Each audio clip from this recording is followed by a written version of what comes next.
en français. Si on les décompose, la notion de détachement psychologique, c'est lorsque, après le travail, vous allez avoir le sentiment de ne plus y penser. Je sais pas, je vais passer ma journée de travail aujourd'hui, je vais faire une autre conférence ce soir, et à la fin de cette conférence-là, avec ma co-conférencière, on va aller boire une ou deux bières, et on va complètement oublier le boulot, et on va parler d'autre chose. Indépendant du fait que j'aille boire une bière, ou que j'aille boire un café, ou que j'aille courir, finalement, c'est cette expérience de ne plus penser au travail. Les Anglais, souvent, qui ont un vocabulaire un peu moins large et riche que le nôtre, mais qui ont des mots qui ont beaucoup de sens, disent « switch off the work », éteindre le travail. La relaxation, c'est cette idée qu'on va avoir une plus faible activation du système nerveux sympathique qui va permettre une détente à la fois physique et à la fois psychologique. Donc ça, c'est peut-être la partie du modèle de Madame Sonnentag où elle a développé ça, mais sans vraiment toujours aller bien creuser. Je pense que c'est peut-être sa méconnaissance de ou son faible intérêt pour ces notions-là. Mais on peut trivialement l'imaginer, quand vous finissez votre journée de travail et que vous rentrez chez vous et que vous allez vous poser devant la télé ou que vous allez aller courir sur les bords de l'Isère en vous disant voilà. Naturellement, vous allez vous engager dans une activité qui va vous demander un niveau d'activation physique et psychologique moins élevé. Le sentiment de contrôle. Ce qui a été montré dans les modèles du stress professionnel et de l'épuisement professionnel, c'est que très souvent, les employés, ils ont un niveau de contrôle sur leur travail, donc une autonomie relative ou inexistante. On est souvent enfermés. Nous, travaillant dans la recherche et l'enseignement supérieur, nous avons la chance d'avoir un sentiment de contrôle quand même assez élevé dans notre travail. Mais ce n'est pas le cas de tous les métiers. Et ça a notamment été très étudié auprès de ce qu'on appelle les blue collars, c'est-à-dire les personnes ouvriers, etc. Et on a montré que ces gens-là, ils n'ont absolument pas d'autonomie, ils ne peuvent absolument pas dire comment est-ce qu'ils veulent faire leur travail, etc. Dans les fonctions administratives aussi, où il faut respecter des process, des fois qu'on trouve complètement stupides, mais il faut les respecter parce que c'est comme ça que ça se passe, alors qu'on pourrait avoir d'autres façons de le faire et qu'on jugerait plus pratique pour nous, plus intéressante, etc. Là, pas du tout. Et justement, lorsqu'on va s'engager dans des activités pour récupérer, on va pouvoir récupérer et favoriser ce besoin d'autonomie. On va pouvoir décider quoi faire, avec qui le faire, quand le faire, pendant combien de temps, quelle intensité, etc. Je peux décider ce soir d'aller courir au bord du Rhône avec telle personne, pendant tant de temps, à tel endroit, etc. etc. C'est moi qui suis à l'origine et qui contrôle les différents paramètres. Et si j'ai envie d'arrêter, j'arrête. Ensuite, on a la signification.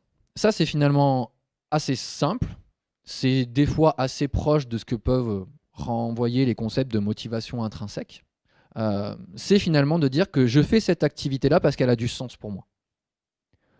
Je vais proposer de l'activité physique, je vous propose de l'activité physique pour vous aider à récupérer de votre travail, parce que vous avez l'air très épuisé. Si je vous propose une activité où je vous dis, bon, bah allez, on va aller courir au bord de l'Isère. Vous allez dire, mais courir, ça sert à quoi la course à pied ? Je n'ai pas besoin de courir, je ne vois pas l'intérêt d'aller courir. Je sais que j'ai un petit frère, quand je lui propose un footing, il me dit pourquoi ? Il y a tellement d'autres choses géniales à faire dans l'activité physique, pourquoi tu veux qu'on aille courir ? Il aime bien courir en rond sur un terrain de foot, mais courir pour aller le long du Rhône ou dans la nature, non, ça lui parle pas. Par contre, si je lui propose une autre activité en lui disant bien, on va par exemple développer le squash, il est fan de squash, et pourquoi il aime ça ? Il dit j'aime bien en fait cette notion de dépense énergétique, j'aime bien où ça me parle, etc. Ou alors il dit ça me permet aussi de développer ma coordination en haut du corps, parce que quand on est footballeur, on a très bien développé le bas, mais un peu moins le haut, etc. Ou on peut très bien avoir des activités qui vont avoir plus de signification. On parlait tout à l'heure, Rebecca nous parlait des trailers. Il y a des trailers qui ont besoin d'aller courir dans la nature. Le trail est un moyen de se reconnecter à la nature et ça a du sens pour eux d'aller courir dans la montagne. Dites à un trailer que vous allez lui faire le marathon en plein milieu de Lyon ou en plein milieu de Paris, il va vous regarder avec des yeux énormes en vous disant mais t'es malade ou quoi ? Par contre, vous lui proposez d'aller courir 160 km dans la montagne pendant 49 heures, là il vous dit ok. Ça a du sens pour lui. Sentiment de maîtrise, c'est lorsque les activités qu'on va faire vont nous permettre de développer des compétences, vont nous donner l'impression qu'on est efficace, qu'on maîtrise les choses, qu'on apprend. Par exemple, on a mis en place, je vous en parlais tout à l'heure, une activité où on a proposé de la marche nordique. Et la marche nordique, il y a un gros travail avec les bâtons, parce qu'on vous file 2 bâtons, il faut marcher avec. Comment est-ce que je les coordonne ? Comment est-ce que je les utilise ? Comment est-ce que je pousse efficacement dessus ? Comment faire en sorte que ce soit une aide et pas forcément un truc qu'il faut traîner parce qu'on m'a mis ça dans les pattes. Et donc du coup, ça va amener à développer une technique pas à pas. Et donc, du coup, la personne va avoir le sentiment d'apprendre des choses et de progresser très rapidement. Et ça, c'est très valorisant. Le sentiment de maîtrise, c'est un indicateur assez proximal du développement de l'estime de soi. Je vais améliorer mon sentiment d'auto-efficacité, etc. Et je vais aller influer dans tout le concept de soi. Donc, la maîtrise, c'est assez intéressant pour ça. Et on a enfin le A, des interactions sociales. Je vais avoir la possibilité, dans les activités que je vais pratiquer, notamment les activités physiques, puisque c'est notre exemple ici, développer des interactions qui vont être bienveillantes, épanouissantes. Je vais sentir que je vais pouvoir contribuer à la vie d'un groupe, avec d'autres personnes ou dans une communauté, et que ces personnes-là vont pouvoir m'apporter des choses. Donc ça, c'est le modèle drama de M. Newman, qui a été testé en tant que tel 2-3 fois, mais finalement, en fait, il y a beaucoup plus de personnes qui ont testé les expériences de récupération de Mme Sonentag que vous retrouvez ici, qui étaient le détachement, la relaxation, l'autonomie et la maîtrise. Monsieur Newman y a ajouté la signification et les interactions sociales. D'accord. Et le modèle de Mme Sonentag a été énormément vérifié dans la littérature.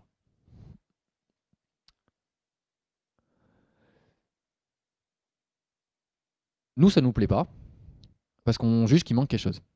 Donc du coup, on s'est intéressé au laboratoire Sens, il y a des recherches là-dessus, qui renvoient aux affects. On est très intéressé aux affects dans la pratique, et notamment un doctorant qui fait sa thèse là-dessus sur ce qu'on appelle les affects expérientiels, c'est-à-dire les affects positifs qu'on va vivre pendant l'activité physique et qui pourraient nous conduire à nous réengager plus facilement dans cette activité-là par la suite.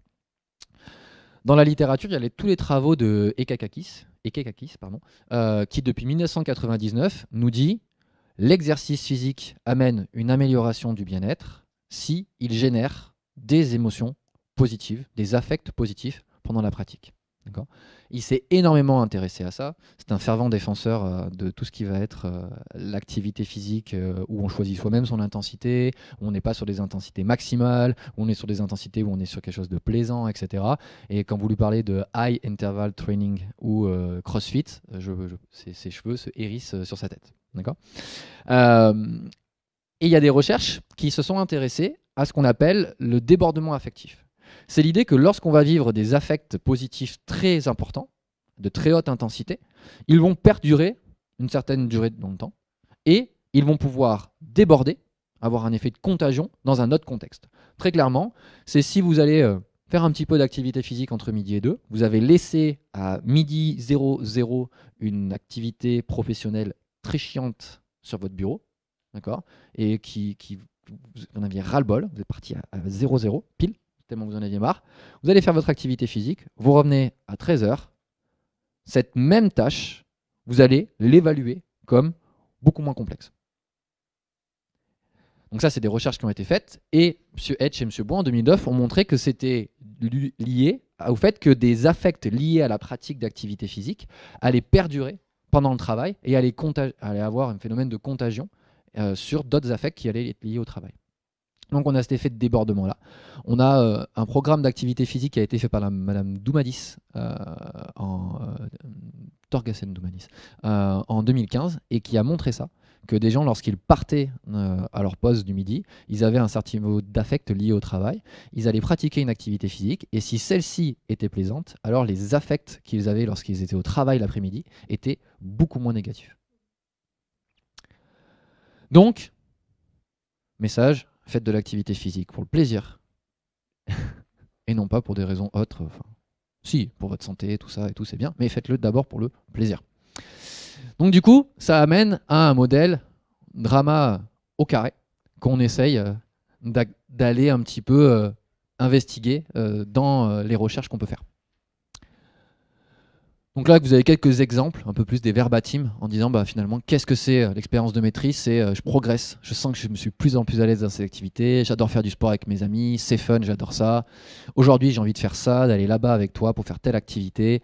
Aller courir, ça me vide la tête, finir les soucis au travail, etc., etc. On a fait une première étude il y a quelques années où on s'est intéressé à l'effet récupérateur du week-end, en se disant, le lien qui existe entre le burn-out et la vigueur, d'une part, et l'activité physique, il pourrait s'expliquer par les expériences de récupération qu'on va vivre. Et ce qu'on avait fait dans cette étude-là, c'était qu'on ne s'était pas seulement intéressé à l'activité physique, on s'était dit, si ces expériences de récupération sont tellement fortes, peut-être que indépendamment de la nature de l'activité qu'on fait, si on vit ces expériences de récupération, alors ça va améliorer notre niveau de vigueur et réduire notre niveau de burn-out. Donc on a 146 personnes qui ont répondu à un questionnaire le vendredi sur le burn-out, la vigueur, les demandes professionnelles qu'elles avaient, quelques informations démographiques. Et au retour du week-end, le lundi matin, ils avaient des questions sur le même burn-out, la vigueur, les demandes et qu'est-ce qu'ils avaient fait pendant le week-end. Quelles activités ils avaient faites et à quel point ils avaient vécu ces expériences de récupération-là. Donc on avait différentes activités qu'on avait pu identifier. Aujourd'hui, si c'était à refaire, on en mettrait quelques-unes en plus. Mais on avait les activités liées au travail. Donc en gros, ça veut dire que pendant leur week-end, les gens allaient continuer à travailler sur des tâches professionnelles. Chose qu'on fait absolument jamais dans le monde de l'enseignement supérieur et de la recherche. Et des activités ménagères ou de garde d'enfants, qui sont identifiées dans la littérature comme liées au travail ou ménagères et garde d'enfants, des activités qui vont plus avoir tendance à continuer à épuiser nos ressources et empêcher la récupération. Bien qu'il y ait des résultats un peu nuancés pour les activités ménagères et garde d'enfants, parce que certaines personnes aiment bien faire le ménage. Ou bien garder leurs enfants, c'est aussi possible.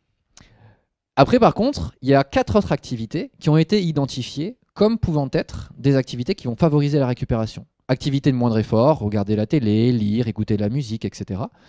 Les activités sociales, pas forcément boire une bière avec des amis, mais passer un moment avec des amis, discuter avec les gens de certaines choses, etc. Là où on va avoir des liens sociaux.